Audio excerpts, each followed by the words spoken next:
What's going on, guys? Hope you guys are having a good day. I see I'm here on live on Facebook. I'm also here on the on Instagram. I think I'm on YouTube. So I got a lot. I got everybody on the platform that I want to have on, man. I hope you all are having an awesome day. I'm chiming in on this Saturday, man. Just kind of I'm at my office. I'm doing a little work, finna get ready to get up out of here. But I wanted to hop on, man, and actually go over some things that people are consistently asking me, right? Like a lot of clients that's coming into me or actually messaging me like, bro, I'm trying to get a house, I'm trying to get a car, I'm trying to do something, but I can't get my credit right. I can't get my credit right to where I can actually utilize it or actually start this business or actually fund these things. So first things first, I wanted to actually share with you guys is all about the mindset. The way you think about it and the way you was taught about it is how you're going to actually adjust to it. So I'm gonna give you a few things to do in order to be able to actually turn your situation around and just turn your mindset around so that you can actually understand and benefit from what I'm going to be able to talk to you about, right? So one of the things I'm actually doing is how to be able to actually utilize your credit wherever you are right now, and to be able to utilize and hack it so that now your credit is actually being an asset to you instead of a liability. So let me give you some examples of that real quick, right?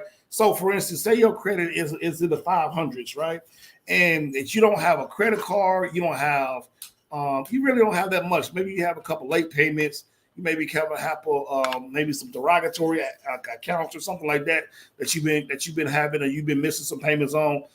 So first things first is just understanding what the whole credit thing is talking about, first of all, right? So number one, if there are 5 factors in the credit reporting algorithm that determines your score, right? So I want to give you those 5 factors, right? One factor is payment history. How do you pay your bills? Are you paying your bills on time every single month? That is the biggest factor because that's 35% of the overall score. What is the score? Well, the score goes from 300 to 850. And then between that window is 550 points. What determines whether you are on the 500 or the 300 to the 850 side is these 5 factors: payment history, utilization, uh, inquiries, age of credit, and mixed use, right? So these are all the 5 factors that determines how that input is. If you're doing something, and you got to understand what factors weigh heavy on one or the other, right? What factors, what score thing helps you better. So if you're not paying your bills on time, but you don't have any inquiries, that's not helping your overall score because it's weighed even differently, right? So a lot of times we don't even understand how the credit scoring thing is even calculated, right? We just know that I look on my Credit Karma and I just see that my score is this right now, and then I just go back again and I see my score is that it's just went up or it went down, but I paid my bill on time but my score went down. Well, how is your utilization calculated? How much of your available credit are you utilizing in a given day? So give me a second. Let me charge my phone, my laptop up real quick.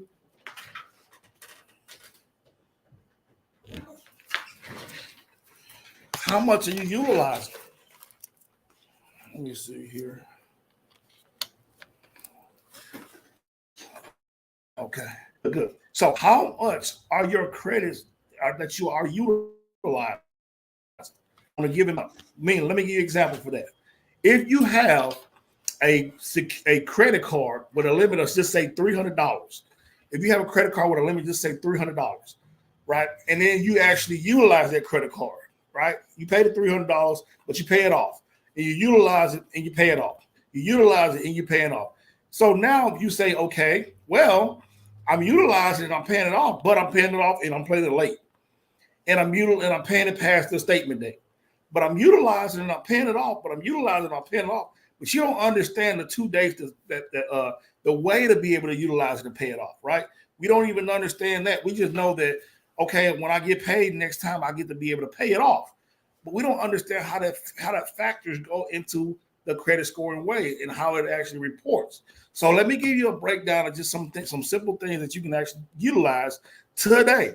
Today, I'm actually going to do that. Okay, so I'm going to do that right there. So if you can hear me, go ahead and press 1 in the box. If you can hear me, press 1 in the box. If you want to replay, hit the replay button. If you want to replay, hit the replay button. I see you on IG Live. If you guys can comment, if you guys can hear me, that'd be awesome. But I want to show you guys just how simple this thing is, because I don't know if you've ever taught just how your credit report calculation works, but I'm gonna give you the breakdown for it real quickly, right? So we're gonna have these 5 factors that we talked about, right? So 1 is your payment history. That means between 300 and 850, that 500, 35% of that score goes on your payment history, meaning paying your bills on time. If you just do that, pay your bills on time, you almost there. You almost there. Okay. So 35% of your total score, 300 or 850, is payment history. If you just do that, understand what your due date. And another thing I want you to write down, I want you to write down due date, and I want you to write down statement date. Due date and statement date. Those are 2 important things, right? So if you have due date, statement date, due date, statement dates, and that's for like credit cards and things like that. Say, Donnell, I don't have a credit card. I'm gonna tell you how to get one, okay? But due date, statement dates. We want to make sure we understand that. So if you're paying your bills late, right, you're affecting your credit score by 35 points or 35 points, 35%. If you're paying late, you're affecting your credit score by 35%. So if you're late on your payments, 35% of your score is going to affect that. Okay. Now, if you have credit cards and you're utilizing the maximum credit cards, be after the statement date, then you're going to be affected by that as well. Okay. So what do I mean by that? Meaning, say, I have a credit card, $300, same credit card that we was using before, but then I actually utilize $200 of that credit card, right? People always say keep it under 30%. I say keep it under 10 if you can. You can help it, right? But here's the caveat. I can show you how to use 100% of it, and you still can actually show that you're actually using 0%. I'm gonna show you how to use 100% of your card, and I'm gonna show you how to be able to not be able to pre-report it to the credit bureaus. If that's something that you want to show, go ahead and put yes in the comment for me. Hit yes in the comments. Say yes. Show me how to do that. Yes, show me how to do that. If you want me to show you how to use 100% of your card and it's not showing up on your credit report, let me see. Show me how to do it. Show me how to do it. Show me how to do it. What's going on, guys? So we actually talk about how to actually manipulate the credit cards, right? So it's a hack. It's a simple hack. I'm gonna show you. So I hear yes. I hear yes. I hear yes. Okay, cool. So I want you to remember these 2 dates, right? These 2 dates: statement date, due date. Statement date, due date. Okay. So the due date is the date that your payment is due. Okay. So if your payment is due, say on the 1st of the month, that's the due date. We want to make sure that the 35% of that score is paid on time. Okay. So now we have a due date. Cool. All right. Now we have another thing called the statement date. It's on each time we get a bill or something like that, it tells you the statement date. Statement date means that what the statement is going to report to the credit bureaus. That is the date that's going to be reported to it. It's normally 5 days after your due date that the credit card companies will report to the credit bureaus. So what do I mean? I have a credit card due on the 1st, $300. I paid $300. I made a 0 balance. Okay. Now, 3 days later or 5 days later, the 5th, it reports to the credit bureaus. On the 6th day, I can use the $300 again. It is not going to show up on my credit report until the following month. And now when I actually go in between the whole $300 on the 6th, after the statement is pulled out, right, it's going to report on, it's not going to show up. So really, you're hacking the system because the statement date tells you when it's going to be reported. The due date tells you when is it due. So you want to make sure you pay it on the due date, but you don't want to use it until after the statement date. And then in between those times, you can use it for all your other stuff, right? I'm actually going to be putting a class together to actually walk this process through, okay? So just understand those 2 dates: due date, statement date. You understand those dates? Put them in the comment. Due date, statement date. Post them for me. Put them in the comment for me. Say post due date, statement date. If you want to replay, hit the replay, say due date, statement date. I want you to put that in the comment so I know you understand what the 2 dates are. Due date, statement dates, okay? So we understand those two concepts right there. Now, in between those two times, you can use the card as much as you want to. Especially if it's $300, you can go back and use the whole thing because it's not going to show up. That's the hack. It's not going to show up. It's not going to show up at all on the credit reporting because it's already been posted for the month. It's not going to come up until the next month. Now you do it again. Okay, I use the $300 again on the 6th. I ain't got to pay it until the 1st. So boom, in between that time, I can pay my light bill. I can pay my cell phone bill. I can pay a couple bills with the $300, not that much, right? Good job. Statement date, do that. I can pay a couple bills with that, and it's already taken care of. Okay. And now on the 1st, I pay the card on time, 35%. And then on the 5th, statement date, 30%. Right? 30%. 35 plus 30 is 60%. Between the 1st and the 5th, I don't use that card. That's 5 days. Okay, let it season. 5 days. Okay. Now, statement date, due date, 35% on-time payment, 30% utilization. Your utilization is at 0 according to the bureaus. But on the 6th, you full up. You use the whole $300 on everything you got to use from the 6th to the 30th. The 6th to the 30th. You got as much time as you want to be able to use the entire balance because it's not really reporting. Okay, was that helpful for you guys? Was that helpful? Yes or no? Yes or no? Yes or no? Give me something. So now we 65%. Again, the credit reporting comes from 300, a credit score of 300 to a credit score of 850. Now, I'm already gave you over halfway there to get to your 850 just by doing those two things, understanding your statement date and your due date, you manipulating the score, and what's going to happen all the time? It's going to show up as you're not really utilizing it, but then in the back end from the banking perspective, right? The bank's perspective, you're utilizing the card, paying it off.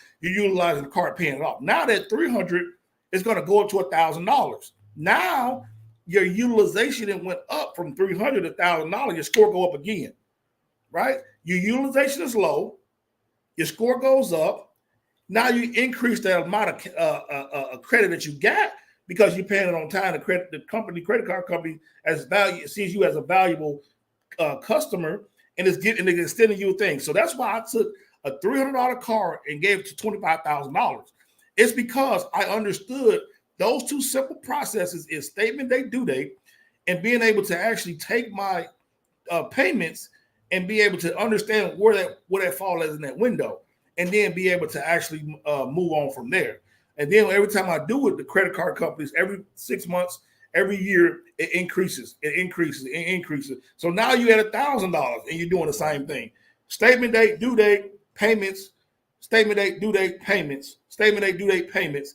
And it's going to go $2,000, $3,000, $5,000. Then they're going to call you and say, hey, this card don't go no more than $3,000. I got another card for you to use, right? Boom. This card gives you $10,000. Now, we can take the $10,000 card and start our business with the $10,000 card, right? So I done went from just having no money, went to the banks and got 3 cards, all from just actually understanding how to increase my credit. So now my credit keep going up every single month. It goes higher and higher and higher. And every time you increase your limits, your credit score go up. Every single time. Every time you increase your limits, your credit score go up. Now, you also can do another play is you can be an authorized user on somebody else's card, right? Because I've actually did this to my people that actually, come in here that need some help. I showed them as an authorized user, my family, my friend, as an authorized user on one of my good cards that I don't really use. They increased their score. They score up by 70, 80 points in like 30 days, right? So this is how I was able to actually get people from 500 to 700 in just 3 months, 90 days, just by actually telling them and showing them how to understand how to be able to manage their cash flow and actually be able to turn their credit to cash. Now that you be able to utilize these credit cards. Now you got cash back credit cards, you got 0 points credit cards, you got all these other cards, and there are ways to be able to take advantage of different type of incentives and things like that. So now when you go to a card to give you 1.5% cash back, every time you go to the gas station, you pay your bills or whatever. Now the credit card company is actually paying you money to use their card. So you're getting free money to be able to use their card, but you're still managing payment date, due dates, managing increase. Payment date, due date, managing increase. I made $75 off of just using another credit card in like 6 months off of the stuff I was spending anyway. I got to pay my light bill. I got to pay my phone bill. I got to pay my insurance. I got to pay my all these things I got to pay. I don't ever put it on my debit card. I always use the credit card. And now I have bukus of limits on the credit cards all the way up to $400,000, right? Just because I understand the leverage, because we were never taught this. I was never taught this. I don't know anyone in my family that was ever taught this, because what happened, what they was doing back in the day, they would get us, with people going to college or they get out of high school and they go to college and they use some money. They say, hey, here's a credit card that you apply for. Come on, apply for it. I'll give you $1,000. They don't show you how to use a card. They don't tell you anything about the card. They just say, here's a credit card. You can use it and pay us later. But they don't tell you the back end parts of how to be able to get reward points, get cash back points, and how to be able to not pay any interest on it. Another thing, though, if you do it this way, you would never pay interest on any credit cards. You would never pay interest. They don't care if they charge you 50% interest, because the credit card companies only can charge you interest after 30 days. They only can charge you interest on credit after 30 days. So if you're paying the balances before the 30 days, you never accrue interest. You never have to accrue interest, right? Your credit score go up. You're able to increase your limits. Now you can actually take that limit and actually be able to go buy assets with it and start a business or things like that. Use their credit. Now you can actually go to these different banks like Chase Bank, Wells Fargo, Bank of America, PNC, and now they will give you business credit cards. And now you can actually grow your business faster than you can do ever saving to actually save up for money. Down payment on a rental property, starting an Airbnb, getting money for a Turo card, all these different type of businesses, emergency businesses, trucking industry, getting fleet trucks, things like that. If you can go from having your credit and being able to do that to actually getting $200,000 and $300,000, and now it's not the problem of people having money. It's the issue. It's the issue of you don't know what to do with $300,000. Like I know what to do with it now. But if you was able to give somebody a $300,000 credit limit or $300 lines of credit, they would be scared to death. They would be scared to death because, one, they don't know what to do with that money. They thinking it as a debt instead of being able to have it as a tool to go make assets. So, for instance, you got $300,000, you can actually go get a $10 million property because you got to pay 10% of that. What? Or $1 million property. Or $3 million property. I'm sorry, $300,000. You're gonna get a $3 million property, a condo or apartment building or something, right? And now you can use that money, the $300,000 apartment building. It pays for itself. You got cash flow coming in, and now once you make getting cash flow coming in, the value of that property appreciates. You can take equity out that money, pull it out, do a HELOC, and go to another building, another building, all by understanding some of the logic that we actually get about. How you guys doing today? Was this helpful, man? I want to actually see what you guys got. Any questions you got for me? Go ahead and put it in the chat. I'm on 3 different platforms right now. I really can't anybody on the Facebook app right now. I got a couple of people that put some stuff in here, but if you guys got any type of questions, I want to go ahead and kind of answer those questions real quick, because I think I'm gonna do a class on this here, because I done had too many people come and ask me about this stuff, and I think we really need to know this, because people, we're going through hard times. People going through stressed out. People worrying about jobs and things like that, but they still lending money. They still giving you credit. They still doing a lot of these things for people that credit score is good, and being able to understand how to leverage this money to buy other assets. Things are changing. Prices of stuff are starting to are still high from an inflation, but when you actually talk about assets and properties and things like that, that's another thing that you can be able to acquire without having to put money out of pocket. For instance, if I had no money, just my name, my credit, I will be able to go to the bank, ask for a $25,000 credit line, figure out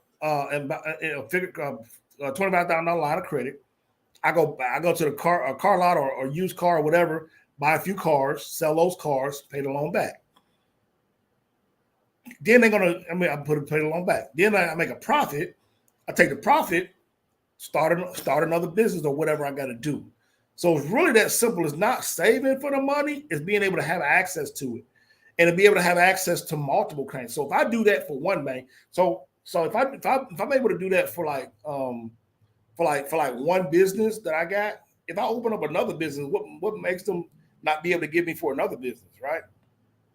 And see, that's what happens when I start teaching people how to do this thing, because I was able to do it for three businesses, right? I was able to go into to Navy Federal, open up a business bank account, business checking account, and business saving account on three businesses, put $300 a piece in those things, apply for credit cards for each one of them. They gave me $25,000 for each one of those credit cards.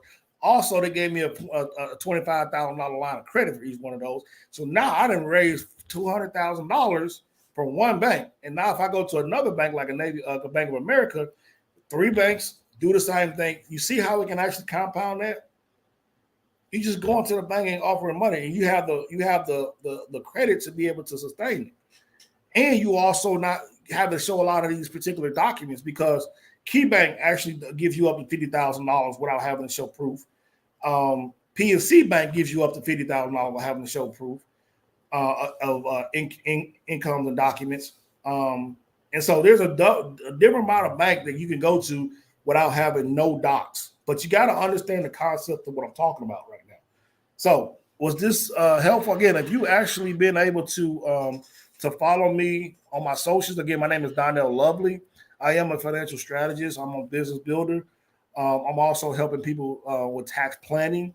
And this is a part of my tax planning because I want to see a lot of people that make sure that they set up properly to be able to avoid taxes and be able to put themselves in a position where they can get access to funding to build their business to where they want to be, right? If you need that, I want you to go ahead and book a session with me. I do a 10-minute consultation just for free for you guys that actually took the time to be able to watch this live, so that we can actually see what your situation is and how we can actually assist you with that, okay? But if this was helpful, if you got any guys' questions, I want to go ahead and say yes. But though, if you got nothing else out of here, I want you to understand your statement date and your due date. If you don't know nothing else, you want to pay your stuff on your due date, but you don't want to use it to after your statement date. And now that window of time is you can use the money however you want to, because it's not going to report until the next month. And if you actually pull your credit report, it's going to actually show you that it's not showing. And for y'all don't know, let me pull up my credit report so you can actually see. I ain't just talking. I'm just gonna be about it. You know what I'm saying? So I want to show you my credit report so you can see. So give me a second here so I can pull up mine, and so you guys can see what I got for my credit report.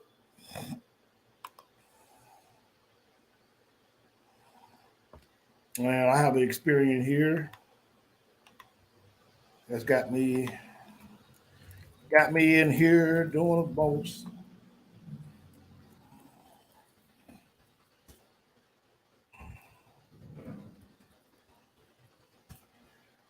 Uh,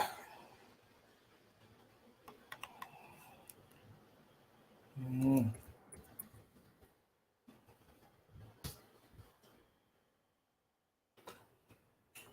I can't get into my account. Crap.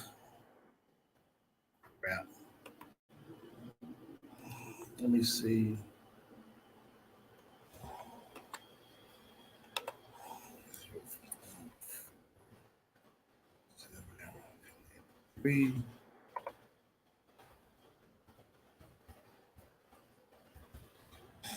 What questions you guys got for me, man? What questions you got for me? I wanted to see if this something was helpful for you guys. Now, I'm also doing a master class about this particular subject. Okay, understand how to leverage your credit to be able to get you where you want to be. Okay, and then we're going to actually show you about these different real estate ways to be able to fund your own things. Right, protect it with your insurance, and then be able to leverage that to keep making money. right? So my goal is to help as many people as possible understand how to get access to capital. How to get access to capital by using their personal information to get it to a point where you actually are fundable. And without having to show proof of tax returns, you don't have to put no down payments in. You don't have to actually get a lot of financial statements. None of it. Nothing. Okay.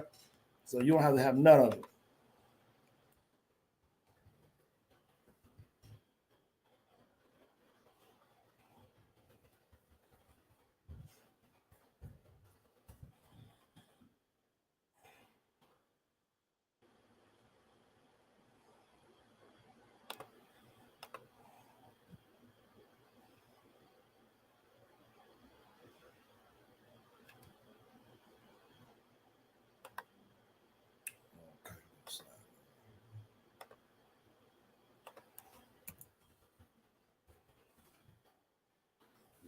Here. What question you guys got, man? Trying to jump in here. Save it here.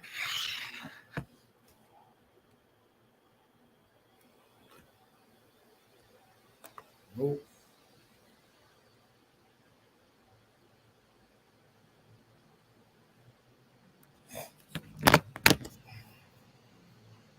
Okay, so let me switch my camera over here. So this right here is my credit score here, right? So it tells you how much I owe. I got student loans or whatever, but then it tells you how much my utilization is, right? And it tells you from 300 to 850 where you fall in there between those categories. And not only is it going to tell you that, but it's going to actually tell you what factors is going to play into your reports. So let me see here. It tells you your factors. See, it tells you your payment history here is 35% of your score. Mine is very good. So that right there, and then it's actually going to tell you the amount of debt you have. Mine is pretty good. Then it's going to tell you that's 30% of your score. Then it's going to tell you the length of it is 15% of your score. That is good. I still got an A score. It's going to actually tell you 10% is the amount of new credits you got. I'm good at that as well. And the last part of the lease is the mixed credit uses, various different types of credit, revolving credit, installment accounts like car notes and things like that. I have exceptional. So with this factors, it actually populates my credit score, which is this, right? And I know you guys can't see me on a live here, but I'm gonna actually try to come here on the screen so see how I can. I don't know how to present. Yes. Oh yeah, share screen. Okay, so yeah, I'll share my screen here. Yeah. Okay. Cool. So this is what I was saying. This is my score here, right? So if you see it, it's 300 to 850. It actually was updated on the 26th. All right. Now we're using FICO 8, Experian, Hasboo. These are the five factors that it was telling you about here, right? If you understand this is the five factors that they tell you about when I talk about the five factors that brings up your score. If you get this right, you have no choice but to have an outcome like this. So again, if you make your payments on time, I'll already do that's very good. If you got the amount of debt you owe is very good, up under 30% or lower. I'm at 9%. That's mine is very good. Right? Yep. So that's kind of the average, right? And then you have the length of time, then you have the amount of credit, then you have the mixed use. So all those factors factor into the type of information that you have, right? So it actually gives you all that information and things like that. So if you want me to help you put this together for you, so now that you can go to any bank, you go to any bank and get any amount of money for anything. And most of these banks that we're using in the ways that we're using them, you don't have to show tax returns. You don't have to show financial statements. You ain't got to put no down payment down. You ain't got to have no cosigner, nothing, right? And they're going to give you higher limits. And a lot of these banks, because we're doing it on the business side as well, it's not going to show up on your personal credit. I have over $300,000 inside of business credit that I'm actually not showing up on my personal because it's separated from that. Okay, it's separated from that for a reason, and that's why I wanted to actually share that with you guys. So I hope that was helpful. If you got some value out there, I appreciate that. Share with this information with someone else, so we actually can put that together. Stay tuned because I'm actually coming out with the class, a master class for this. It's going to be real easy and simple, and we're actually going to go through this thing step by step. It's not going to be like a little traditional stuff. Like I'm finna get in here and work with you guys. Like we're gonna work. We're gonna try to show you how to be able to get this stuff up. So now you can be able to go get funding, and then we're actually going to help you with the funding part as well too. So if you're looking for that, if it was helpful for you, again, if you want to replay, you watching this, go ahead and hit replay, and so you can actually get this in as well. But I appreciate you guys. I hope you have a good day, and we talk to you soon. Peace.